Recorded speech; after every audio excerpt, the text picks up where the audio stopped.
Hi, it is Jim Seimas. And Andrew Matheson for double coverage, our Week 9 preview. Wow. Nice. Only 2 more weeks to go. Andrew joins me fresh off a jailbreak. Thank you for coming in. And I can't remember what penitentiary you're at, but welcome aboard. Thank you. Okay. Now, usually the show, last couple of weeks, we've had like 2 games on Friday, 1 game on Saturday, and 1 game on Friday. This week we have 7 games on Friday night, which means we hate the schedule makers, Yeah? Are we going to mix it up? How are we going to do this? We are going to mix it up. Yeah. All right, let's mix it up a little bit. The way we're going to do it, just so everyone's aware, we're not going Friday, Saturday, because there's only 1 game on Saturday, and that episode would be 30 seconds. Yes. Knowing how we talk. So we're going to break it up by league games, which is going to be this show. And non-league and a junior college game in the next show. Yes. That's how it works. So Aptos, that's a non-league game for you. Whoever's playing St. Francis this week, that's a non-league game for you. Santa Cruz. So check that out. But anyway, we'll jump into this slate. Yes. Back into SCCAL, whatever, action. Harbor visiting Scotts Valley, their homecoming night, under the gas-powered lights, the sweet-smelling gas-powered lights at Scotts Valley, 7:30 p.m. on Friday night. Scotts Valley, of course, bouncing back from 2 weeks ago's loss to Aptos, 49-0. Sure. Last week they beat SLV 50-19. Well, Harbor bouncing back from a loss to Santa Cruz to beat St. Francis. You took the words right out of my mouth. All right, I did. I know you're just like I. So, week 9, we got it figured out. Yeah! All right, so that said, Harbor is playing on all cylinders right now. And sure. Scotts Valley is as well. Yeah. What are we expecting here? I think the thing is, though, Harbor is a 3-cylinder vehicle, and Scotts Valley is a 6-cylinder. Okay. So, well, Scotts Valley still has plenty to play for. Yes. They still have an automatic berth to tie up. They're still, I don't know what, I mean, if they finish second place, they get the automatic berth. They still can get that. Okay. Especially if they win out, obviously. Harbor has a lot to play for. They're seeking their 3rd win of the year. No, I know. It's not like every year they get 3 wins. So yeah. But I mean, playoffs is a little bit more. The motivation is the same. Jake Renberg, 220 yards last week rushing. He's only 414 yards shy of breaking Colin Corbella's all-time school rushing record. Bam! For a single season. Jake is the man, but Willie Two Shoes Johnson, 11 rushing touchdowns this year. Yeah. 102 points. He just passed the 100-point scoring mark last week. And he's only 11 points shy of breaking the all-time school record for points scored by Kyle Hardwick in 2008. All right, so push up your nerd glasses and keep those calculators rolling as you calculate their totals. What are you thinking? I mean, Harbor's running the ball well. They can throw it. But I think they're going to be a little outclassed on the offensive and defensive lines. Sure. So on that said, and I just let Scotts Valley could have a power run game that I don't think Harbor can stop. Yeah. I'm going to go with the Falcons. Okay. Winning this week. Pablo Correa has been impressive for Harbor the last couple of weeks. He had 156 yards rushing last week and 3 touchdowns. That's just rushing. He had 50 yards receiving and a touchdown as well. But you mentioned Scotts Valley. They're too good on both sides. They're much better than Harbor on both sides of the ball. They've beaten Harbor 10 years in a row. I think it's going to be 11 years in a row. Okay. Staying in the SCCAL, SLV visiting Soquel on Friday night at 7:30 p.m. The Cougars still looking for their first win in league play.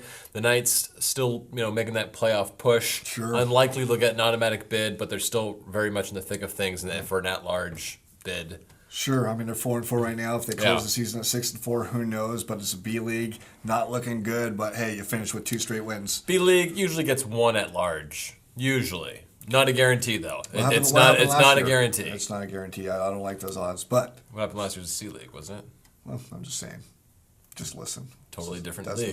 Doesn't matter. It's still Santa Cruz football. All right.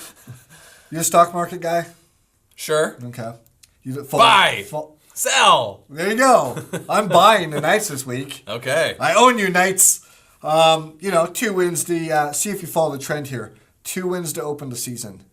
2 losses. Then 2 more wins. Okay. Now the Knights are losing 2 straight games. They have 2 games to end the season. Undecided outcomes yet. Where do you think it's going?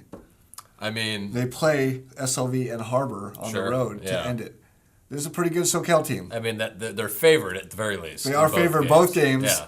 Vegas has them favored. They are. I like the Knights on multiple fronts. Okay. Well, the same front, the front of winning. And Okay.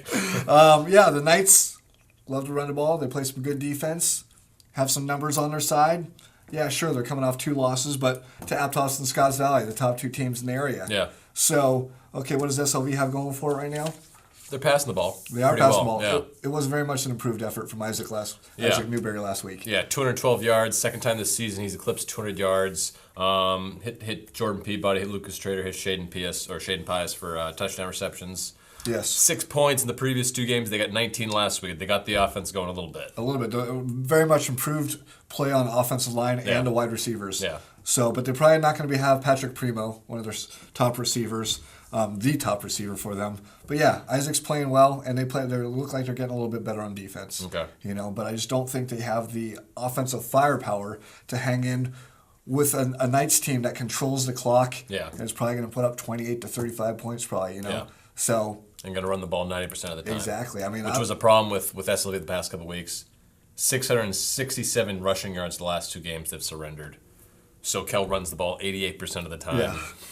It's not a good mix-up. Probably controls the clock 60 to 70% of the time when they will this game. So I think I have to go with the old Knights this week. Going with SoCal as well. They still got a playoff bid to make theirs, and they're going to run it right down the throat, I think. Next up on the schedule, switching over to the Monterey Bay League Gablin Division. Monte Vista Christian hosting PALMA for the first time ever in Watsonville at 7:30 p.m. on Friday night. The Chieftains are, of course, 5-0, or excuse me, they've won 5 in a row. They're undefeated in league play, and one more win, in this case against Monte Vista Christian. They would sew up at least a share of the Monterey Bay League Gablin Division title. Monte Vista, of course, seen better times, but it's a difficult league, obviously. Monte Vista Christian, in his first year in this league, has scored 16 or less points in each of the last 5 games. Offensive numbers at a premium. Yeah. They have 2 quality backs in Deshaun Hopkins and Dominic Robles. And they play seemingly some pretty good defense, but they've been giving up the big play. I mean, I don't... Yeah, but just coming back to that offense, we've both seen them. They have talent. They definitely have they talent. Got a ton of and talent. They have some size up front. But I think that shows you what they're kind of going up opposition-wise in that league. I mean, they got players that put up points, but the opponents are just definitely a little bit better. I think, Palma's obviously a good team. I thought they were left for dead after an 0-3 start. They've really bounced back. Yeah. Monte Vista Christian with the bye week, they're going to take advantage of that in terms of scouting and preparation and injuries and whatnot. Yeah. But it feels like even though I don't want to say Palma has too much firepower because it just seems like the guy they need to stop is Brandon ALVAREZ. Yeah. The guy gets like 85% of their plays, Yeah, he's their go-to back. Last week he had 224 yards rushing, 2 TDs on 34 carries. 1,390 yards on the season. 11. Yeah, I mean, he's in the same kind of conversation with the Brandon Boyd from Gilroy. I looked at Brandon Boyd. There you go. Yeah. Who MVC couldn't shut down. Yeah. He ran all over him. They got the win, but they couldn't slow down Boyd. ALVAREZ is going to be the guy for PALMA. I mean, they really do. Their numbers aren't outstanding aside from ALVAREZ because they just run the ball and they play defense. Yeah, they don't pass at all. Yeah, exactly. You nailed it. Yeah. No more. I don't have to say anything else because this guy just nailed it. But that's PALMA in a nutshell for the last 20 years. Yeah. Look, I'm PALMA in a nutshell. No, had to do it. All right. So that said, because I like saying that said, sure. I'm going with the old Chieftains as much as I hate them. Yeah. I've made that fairly clear. I think. Ever since that game a decade and a half ago against SLV when they won on the final play to take CCS, the best football game I've ever seen at the high school level. But PALMA is involved in my best high school game too. So I can't like them. But anyway, I really want Monte Vista Christian to win this game, but I can't do it. PALMA. Okay. MVC giving up 3 times as many yards rushing as they are passing. Obviously, they've gone against some pretty good backs, but shutting down ALVAREZ is going to be the key. I don't know if that's enough, even if they do it. I still like PALMA to take the win and the league. Woo! Yeah, baby! Yeah! Woo! Love the Grizzlies! Grizzlies! All right. We got 20 games to do. Okay. Monterey Bay League Pacific Division. North Monterey County visiting Watsonville High to play Pajaro Valley. We don't mention this streak every week because it would just get annoying and PV would hate us. But PV has lost 35 straight league games dating back to October 20th. Past tense. 2007. The last win was against North Monterey County. They're playing North Monterey County on Friday night. The streak ends, right? This Friday it ends. Done. See ya, streak. We're going streaking. North Monterey County, the lowest scoring team right now in the league. Both teams winless in league play. Yes. So there's going to be one streak that's going to break tonight. Yes. On Friday night. Someone's getting their first win. We both think it's PV. We've Yes. already said that. Yes. But NFC, lowest scoring team, they've lost 9 straight games dating back to last season. Since North County is the out-of-area team, we are free to bash them because they won't watch the show. So those Condors... It's only like a half hour south. Okay. It's too far. They'll never see this. North Monterey County is averaging 8 points or less in 6 times this year. They've scored 6 points or less. Excuse me. They've scored 8 points or less 6 times this year. Yes. Not a good offense. I think PV can shut that down, stifle them, post a big old shutout in grand fashion to snap that streak. Yeah. And I mean, and I got this little stat from the Monterey County Herald. NMC has not gone winless since their inaugural season in 1978. Wow. So that is a stat. That is a stat. You've outstatted me, sir. Yeah. But obviously, PV's going to be running the ball. Yes. Anthony Cantrell didn't get a touch last week. We don't know what the status is with him, but JJ Caceres filled in the void. Season high, 120 yards rushing for Mr. Caceres. Cantrell didn't get a carry. I just got to know, did Joe Gregorio say, you can't touch this? No? Okay, I'm just curious. I don't think All right. so. I don't think so either. But yeah, I mean, this is a big one. We're both picking PV here. We are. Do not let us down, Grizzlies. Do not let us down. We are putting it on the line for you. Sticking in NBLP play, 7:30 at down Salinas. I almost said Watsonville. Watsonville going down to Salinas to take on Everett Alvarez. Yes. Watsonville has a 2-game skid. They do. And 5-6 years ago, if you wanted to end a 2-game skid, you played Alvarez. Yes, not this year. Yes. Oh, jinx. Buy me a Coke. Thank you. A Coke. Alvarez, probably their best season in school history. Yeah. They're 8-0 overall. They're 5-0 in league play. They wrapped up at least a share of the league title last week. Another win, in this case against Watsonville. They'll win it outright. Thank you, Captain Obvious. What do I say? Probably their best season. They're 8-0. How can you improve upon that? Did I say probably? Yeah. I mean, okay, it's that was their best season. This is their best They're season. off to the best start in school history. Yeah. Unless even if they've gone 10-0, it's still they're on pace. If they lose the rest of the year, it's still their best season. Yeah. So, well, great. Some guy's going to dig it up from 1918. Thunder and Lightning in their backfield. Yeah. With Edric Gamble, 13 rushing touchdowns, and Cesar Ramirez with 14 rushing touchdowns. Dual threat, Mr. Yeah. Gamble. He had quite the game last week. 61 yards throwing and a touchdown, 217 yards rushing and 4 touchdowns. Gamble is their quarterback. He's also thrown for 6 or 8 touchdowns. So. So he can do it both ways. Yes. Yeah. Yes, he can. And you mentioned the other guy, the Thunder, or is he the Lightning? Yeah, they kind of swap off. They're like, hey, you want to be Thunder or Lightning? Give it to me.